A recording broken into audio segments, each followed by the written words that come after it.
Hello everyone, स्वागत है आप सभी का इस वीडियो में। तो आज की इस वीडियो में हम देखने वाले हैं कक्षा 10 गणित सिलेबस देखने वाले हैं 2023-24 का कक्षा 10 गणित का। स्टूडेंट यह सिलेबस यूपी बोर्ड का हम देखने जा रहे हैं। तो स्टूडेंट यहाँ पर आप देख सकते हैं, सबसे पहला क्या है यहाँ पे इकाई का नाम, उसके बाद यहाँ पे अंक लिखा गया है, यानी कौन से इकाई में कितने अंक का क्वेश्चन आएगा, कौन से इकाई से कितने अंक का क्वेश्चन आएगा। तो यहाँ जो इकाई नंबर पहला है उसमें क्या है, संख्या पद्धति। संख्या पद्धति से आपका 5 नंबर का क्वेश्चन आएगा। उसके बाद स्टूडेंट जो इकाई सेकंड है, इकाई सेकंड क्या है, बीजगणित। बीजगणित से आपका 18 नंबर का क्वेश्चन आएगा। उसके बाद यह जो इकाई 3 है, इकाई 3 में है आपका निर्देशांक ज्यामिति आता है, और निर्देशांक ज्यामिति में आपका 5 नंबर का क्वेश्चन आएगा। उसके बाद जो चौथा इकाई है उसमें है ज्यामिति। ज्यामिति भी 10 नंबर का आएगा। उसके बाद जो पांचवा है आपका त्रिकोणमिति इकाई। त्रिकोणमिति से स्टूडेंट टोटल 12 नंबर का क्वेश्चन आएगा। उसके बाद स्टूडेंट अगला जो है, अगला आप यहाँ पे देख सकते हैं, छठवां है आपका क्या है, मेंसुरेशन। मेंसुरेशन से आपके 10 नंबर के क्वेश्चन आएंगे। उसके बाद यहाँ पे जो लास्ट है यानी इकाई नंबर 7 है, वो सांख्यिकी तथा प्रायिकता है। इससे भी आपके टोटल 10 नंबर के क्वेश्चन आएंगे। आपका टोटल एग्जाम होगा, टोटल आपका 70 नंबर का होगा। यहाँ पे आप देख सकते हैं टोटल यदि मार्क्स को जोड़ते हैं तो आपका 70 नंबर आ जाएगा, यानी कि 70 नंबर का आपको एग्जाम देना होगा। उसके बाद स्टूडेंट यदि हम आगे यहाँ पर देखें तो आगे यहाँ पर आप देख सकते हैं, यहाँ से हमारा सिलेबस स्टार्ट होता है कि कौन से चैप्टर में हमें क्या क्या पढ़ना है। तो यहाँ से जो इकाई फर्स्ट है, इकाई फर्स्ट में आता है आपका संख्या पद्धति। तो संख्या पद्धति में जो सबसे पहला चैप्टर है संख्या पद्धति के अंदर, वह क्या है, वास्तविक संख्याएं। तो वास्तविक संख्याएं यह हमारा कितने नंबर का है, यह हमारा 5 नंबर का है। तो इसमें हमें कौन कौन सी चीज़ें पढ़नी है, तो इसमें हमें स्टूडेंट पढ़ना है अंकगणित का आधारभूत प्रमेय उदाहरण सहित, और जैसे कि √3, √2, √5 अपरिमेय संख्याओं का सत्यापन, यानी कि किस प्रकार से हम कोई भी संख्या दी गई हो तो उसका सत्यापन किस प्रकार से करेंगे कि वह संख्या अपरिमेय संख्या है। उसके बाद यहाँ पर है हमारा इकाई नंबर 2। इकाई 2 में आता है आपका बीजगणित। बीजगणित यह आएगा हमारा टोटल 18 नंबर का। 18 नंबर का बीजगणित आएगा। तो इसमें सबसे पहला चैप्टर है बहुपद।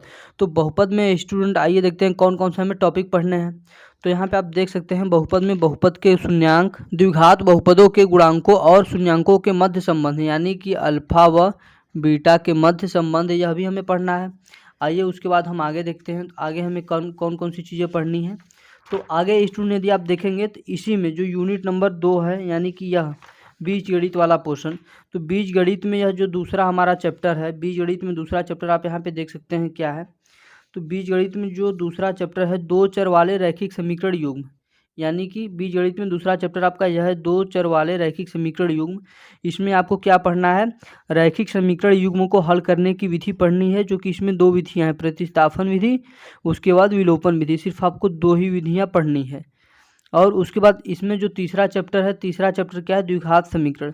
तो द्विघात समीकरण में आपको कौन कौन सी चीज़ें पढ़नी है, द्विघात समीकरणों ax² + bx + c = 0, यह क्या है, आपका द्विघात समीकरण है का मूल द्विघात सूत्रों द्वारा ज्ञात करना है। उसके बाद गुणनखंड द्वारा हल करना है, यानी कोई भी द्विघात समीकरण दिया गया होगा उसका क्या करना है, आपको मूल ज्ञात करना है द्विघात सूत्रों द्वारा, और फिर गुणनखंड द्वारा हल करना है उनका। उसके बाद जो अगला टॉपिक है, इसी में द्विघात समीकरण का विविधकर, यानी कि डी, और उनके मूलों की प्रकृति में संबंध ज्ञात करना है, क्या क्या होगा इस प्रकार से। उसके बाद द्विघात समीकरण पर आधारित प्रश्न आपको क्या करना है, हल करने हैं। कुछ क्वेश्चन मिलेंगे जिन्हें आपको हल करना है। उसके बाद स्टूडेंट इसी में बीजगणित वाला जो यूनिट नंबर 2 है, इसी में आपका जो चौथा अध्याय है, चौथा भी आ जाता है, समांतर श्रेणियाँ। समांतर श्रेणियाँ में आपको कौन कौन सी चीज़ें पढ़नी है, समांतर श्रेणी के n वें पद की व्युत्पत्ति, यानी कि हम समांतर श्रेणी में n वें पद किस प्रकार से फाइंड आउट करेंगे। इसमें है समांतर श्रेणी के n वें पद की व्युत्पत्ति। इसका मतलब क्या है कि समांतर श्रेणी में हम n वें पद किस प्रकार से निकालेंगे। उसके बाद जो दूसरा इसमें टॉपिक है, समांतर श्रेणी की n पदों का योग, हमें क्या करना है, n पदों का योगफल निकालना है। उसके बाद आता है स्टूडेंट आपका इकाई नंबर 3। इकाई नंबर 3 में आता है आपका निर्देशांक ज्यामिति। निर्देशांक ज्यामिति आपका स्टूडेंट टोटल 5 नंबर का है। निर्देशांक ज्यामिति जो है आपका 5 नंबर का है। तो इसमें आता है सबसे पहला चैप्टर जो है रेखा, और उसमें हमें सिर्फ द्विविमीय पढ़ना है, यानी कि x y अक्ष पर ही हमें पढ़ना है, सिर्फ द्विविमा में, यानी x और y। तो इसमें क्या पढ़ना है, रैखिक समीकरणों को ग्राफ, दूरी सूत्र, विभाजन सूत्र, सिर्फ 3 टॉपिक हमें इसमें पढ़ने हैं, जो कि यह कक्षा 10 का सिलेबस है। उसके बाद जो इकाई नंबर 4 आता है, इसमें आ जाता है आपका ज्यामिति। ज्यामिति से टोटल आपके 10 नंबर मिलेंगे। तो इसमें जो पहला चैप्टर है त्रिभुज, त्रिभुज में हमें कौन कौन सी चीज़ें पढ़नी है, समरूप त्रिभुज की परिभाषा, उदाहरण कि यानी समरूप त्रिभुज होता क्या है और उसका उदाहरण किस प्रकार से आपको क्या करना है, प्रूव करना है कि यह त्रिभुज समरूप त्रिभुज है। उसके बाद इसमें थेल्स प्रमेय आपको पढ़ना है। उसके बाद जो ख है, ख वाले टॉपिक में क्या पढ़ना है, त्रिभुज की दो भुजाओं को समान अनुपात में विभाजित करने वाली रेखा तीसरी भुजा के समांतर होती है। इसका मतलब क्या है स्टूडेंट, त्रिभुज की दो भुजाओं को समान अनुपात में, जैसे कि यहाँ पे मान लीजिए कि क्या है, एक त्रिभुज है, यह त्रिभुज इन दोनों भुजाओं को समान अनुपात में विभाजित करती है, तो जो यह तीसरी इसमें बोला गया है विभाजित करने वाली रेखा तीसरी भुजा के समांतर होती है। जो यह वाली रेखा होगी इस रेखा के समांतर होगी। जैसे मान लीजिए क्या है, यह ए बी है और यह आपका सी डी है, तो जो ए बी होगा यह हमारा समांतर होगा किसके, सी डी के, यह समांतर होगा। ये प्रमेय आपको पढ़ना है, यानी प्रूफ करने आना चाहिए। उसके बाद स्टूडेंट आगे देखते हैं।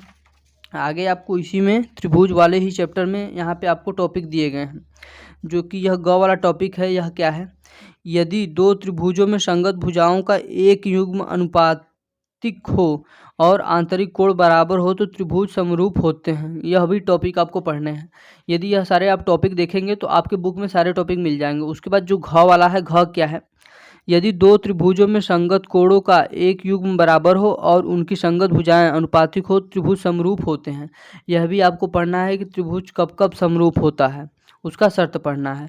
और यहाँ पर भी वही दिया गया है, एक त्रिभुज का एक कोण दूसरे त्रिभुज के संगत कोण के बराबर हो तथा उसकी संगत भुजाएं अनुपातिक हो तो त्रिभुज समरूप होगा। यानी कि जितने भी सारे दिए गए हैं ग घ अंग करके, इसमें आपको क्या करना है, इसमें यह कंडीशन दिया है कि कब कौन सी भुजाएं किसके बराबर होगी, तो जो हमारा त्रिभुज है समरूप होगा। यहाँ पर भी दिया गया है त्रिभुज समरूप होगा। उसके बाद यहाँ पर भी वही है, त्रिभुज समरूप होते हैं। उसके बाद यहाँ पर भी वही है, त्रिभुज समरूप होगा।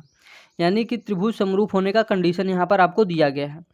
इसी में स्टूडेंट जो इकाई नंबर 4 है, यानी कि ज्यामिति वाले में दूसरा चैप्टर आपका दिया गया है, आपको पढ़ना है वृत्त और वृत्त की स्पर्श रेखा स्पर्श बिंदु। इसमें आपको पढ़ना है जो कि क है, क्या है, वृत्त की स्पर्श रेखा, उसके बाद स्पर्श बिंदु से होकर जाने वाली त्रिज्या पर लंब होती है। यह आपको क्या करना है स्टूडेंट, यह आपको प्रूफ करना है। उसके बाद यह जो ख है, ख में आपको क्या पढ़ना है, ख में पढ़ना है किसी बाह्य बिंदु से खींची गई दो स्पर्श रेखाओं की लंबाई बराबर होती है। यह भी आपको टॉपिक पढ़ना है इसमें। उसके बाद अगला आ जाता है आपका इकाई नंबर 5। इकाई 5 में आप देख सकते हैं टोटल आपका 12 नंबर का क्वेश्चन आएगा इकाई 5 से। इकाई 5 है आपका त्रिकोणमिति। तो त्रिकोणमिति में आपको कौन कौन सी चीज़ें पढ़नी है, त्रिकोणमिति में जो पहला चैप्टर है आपका त्रिकोणमिति का परिचय है। तो त्रिकोणमिति के परिचय में क्या पढ़ना है, समकोण त्रिभुज के न्यून कोणों के त्रिकोणमिति अनुपात, त्रिकोणमिति अनुपातों के मान 30 अंश 45 अंश 60 अंश 0 अंश, उनके बीच संबंध आपको याद करना है इस प्रकार से। उसके बाद जो चैप्टर नंबर 2 है, चैप्टर नंबर 2 इसमें क्या है, त्रिकोणमिति सर्वसमकाएं। तो त्रिकोणमिति सर्वसमकाएं में सिर्फ आपको एक ही सूत्र का सत्यापन करना है, जो कि यहाँ पे है sine square theta plus cos square theta बराबर 1 को स्थापित करना है, इसका अनुप्रयोग और इसका यूज कहाँ कहाँ किया जाएगा वह भी आपको पढ़ना है। उसके बाद जो इसमें तीसरा चैप्टर है, तीसरा चैप्टर क्या है, ऊंचाई और दूरी है। इसी वाले में तीसरा चैप्टर है आपका ऊंचाई और दूरी। उन्नयन कोण, अवनमन कोण, ऊंचाई और दूरी, साधारण प्रश्न, अवनमन कोण केवल 30 अंश 45 अंश 60 अंश होने चाहिए। तो आपको इतनी सारी चीज़ें पढ़नी है। उसके बाद स्टूडेंट आगे देखते हैं आगे आपको कौन कौन सी चीज़ें पढ़नी है। तो आगे आपका आ जाता है इकाई नंबर 6 जो कि है मेंसुरेशन। तो मेंसुरेशन से आपके टोटल 10 नंबर के क्वेश्चन आएंगे। तो इसमें क्या क्या पढ़ना है आपको, जो चैप्टर नंबर सबसे पहला है, चैप्टर नंबर पहले में आपको क्या पढ़ना है, वृत्तों से संबंधित क्षेत्रफल। तो इसमें क्या पढ़ना है, वृत्त के त्रिज्यखंड तथा वृत्त के क्षेत्रफल, यानी आपको दो चीज़ें इसमें निकालनी है। उसके बाद इसी में जो दूसरा चैप्टर है पृष्ठीय क्षेत्रफल और आयतन। तो पृष्ठीय क्षेत्रफल और आयतन में आपको क्या क्या पढ़ना है, पृष्ठीय क्षेत्रफल निकालना है तथा आयतन किसका, घन, घनाभ, गोला, अर्धगोला और लंबवृत्तीय बेलन, शंकु मिश्रित प्रश्न आपको हल करने हैं। यानी इतने सारे टॉपिक इसमें पढ़ने हैं पृष्ठीय क्षेत्रफल और आयतन में। उसके बाद जो इकाई नंबर 7 है सांख्यिकी तथा प्रायिकता, यह भी आपका 10 नंबर का आएगा। जो इसमें सबसे पहला चैप्टर है सांख्यिकी। सांख्यिकी में आप देख सकते हैं क्या क्या पढ़ना है, वर्गीकृत आंकड़ों का माध्य, माध्यिका तथा बहुलक आपको याद करना है। उसके बाद इसी में जो दूसरा चैप्टर है प्रायिकता। तो प्रायिकता में हमें क्या पढ़ना है, प्रायिकता पर सैद्धांतिक परिभाषा, एकल घटना पर आधारित सामान्य प्रश्न, यानी कि यही सारी चीज़ें हमें पढ़नी है सिलेबस में। जो कि स्टूडेंट आप देख लिए कि आपको सिलेबस में कौन कौन सी चीज़ें पढ़नी है, इसके अलावा आपको सिलेबस में कोई भी चीज़ें एक्स्ट्रा नहीं पढ़नी है। तो इस प्रकार से स्टूडेंट हमने देखा कि क्लास 10th बोर्ड एग्जाम 2023 व 24 में हमें किस प्रकार से तैयारी करनी चाहिए और कौन कौन से टॉपिक हमारे कितने नंबर के आएंगे, यह इस वीडियो में हमने देख लिया। सो स्टूडेंट, वीडियो अच्छा लगा हो तो वीडियो को लाइक करें, चैनल पर नया हो तो प्लीज़ चैनल को सब्सक्राइब कर लें ताकि मेरे आने वाले सभी वीडियो के नोटिफिकेशन आप सभी को मिलते रहे।